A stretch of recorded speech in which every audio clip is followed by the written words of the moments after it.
So I was having a discussion with a friend of mine the other day about carriers while I was streaming.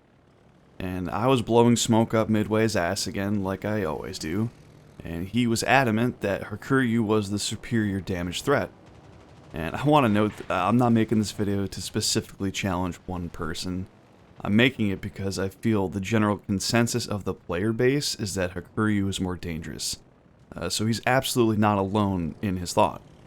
What I'm here to show you today is the most scientific approach to the Midway Hakuryu debate that one man can take. And I'm going to break this down step by step so there should be no confusion. The first step is understanding that Midway dive bombers do more damage than Hakuryu dive bombers, full stop. Hakuryu dive bombs hit for 20,400 damage if you hit all 3 citadels. Midway bombs hit anywhere from 14 to 20k, and then they also burn for more damage. So let's say you low roll on bomb RNG and you hit for 14k, or maybe you only hit 4 or 5 bombs and you get 12k damage. You're still gonna burn them for several thousand damage after the fact, or your team will. The math favors Midway in this category, and there should be no debate in this regard. The second step is looking at torpedo damage between the two carriers. And this is what we're doing here in this training room.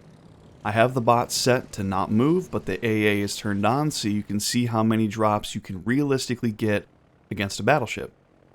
I did drops against Yamato and then Montana, so you can get an idea of how different AA affects how many drops you can get off. On paper, it would seem that Hakuryu is the clear winner in the torpedo damage category.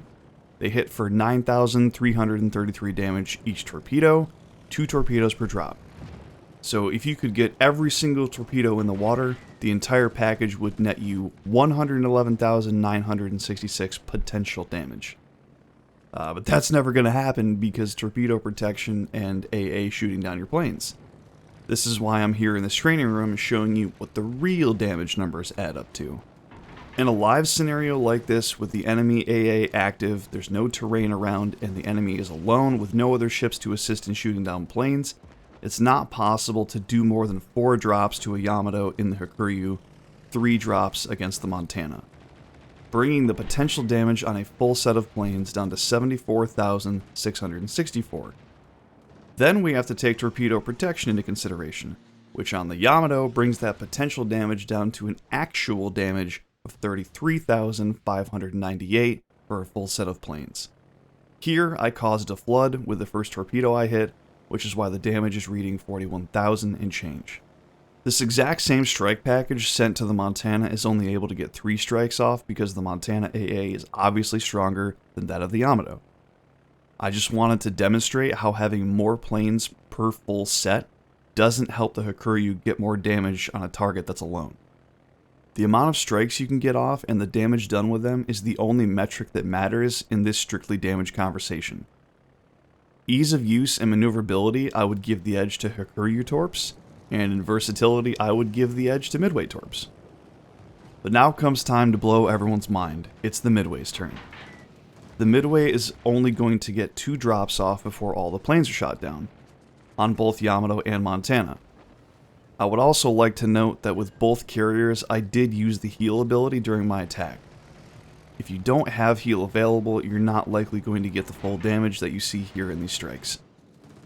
The Hakuryu was able to do 33,000 damage to the Montana in total. The Midway is able to do 34,000, and it only took 2 strikes. Against the Yamato, the Hakuryu did 41,000, but I hit for a flood and ticked for several thousand damage. Here, I do hit a flood on my second pass in the Midway, but it doesn't tick for any damage, putting the total for the full set at 36,000. I'm not really sure why that happened. My assumption is that one bot used damage control party while the other didn't, but I have no idea why that would happen. If you have any clue, let me know in the comments. But anyways, my point here is that I think if you want the truth about combat effectiveness between 2 ships, it's important to look deeper than the numbers the game gives you. What a ship is actually capable of doing in battle is oftentimes different from what it says it can do on paper. And so yeah, I think this should pretty much put an end to any debate between which carrier is more dangerous. Long live the Midway, put some respect on its name, and thanks for watching, guys.